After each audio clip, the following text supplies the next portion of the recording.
Hi friends, welcome to Rani's kitchen. Sunday వచ్చిందంటే రకరకాల non veg కర్రీస్ని prepare చేసి పిల్లలకి పెడుతూ ఉంటాం, ఫ్యామిలీకి సర్వ్ చేస్తూ ఉంటాం కదా. కానీ నాన్ వెజ్ కర్రీస్ వండేటప్పుడు బాగా స్పైసీగా, కారంగా, కమ్మగా ఉండాలి కదా. దానికోసం మసాలా దినుసుల్ని కరెక్ట్గా వేసుకుంటేనే దానికి ఉన్న టేస్ట్ అనేది మరింత వస్తుందండి.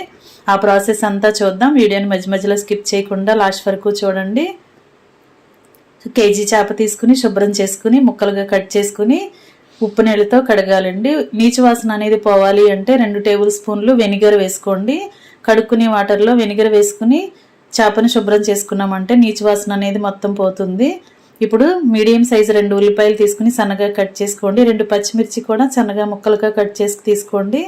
ఒక మిక్సీ జార్ తీసుకుని దానిలోకి 2 టేబుల్ స్పూన్లు సన్నగా తరిగిన అల్లం ముక్కలు, 2 టేబుల్ స్పూన్లు పొట్టు తీసుకుని కట్ చేసుకున్న వెల్లుల్లి రెబ్బలు వేసుకోండి.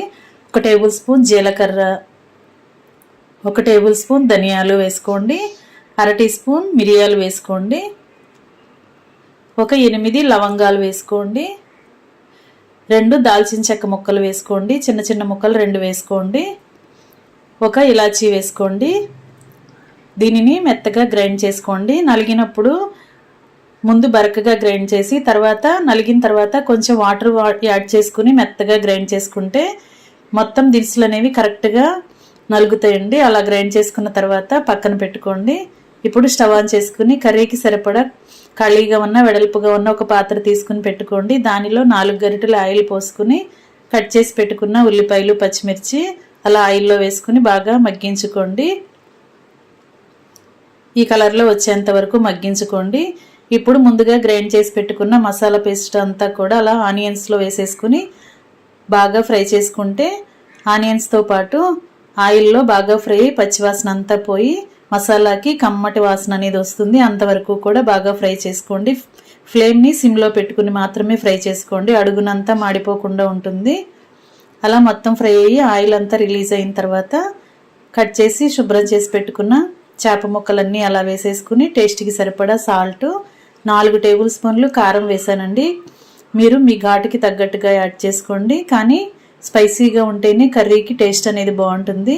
4 టేబుల్ స్పూన్లు కారం వేసిన తర్వాత 1 గ్లాస్ వాటర్ పోసుకోండి. ఒక 1/2 లీటర్ వాటర్ ఉంటాయి, వాటిని అలా యాడ్ చేసుకుని మూత పెట్టుకుందాం.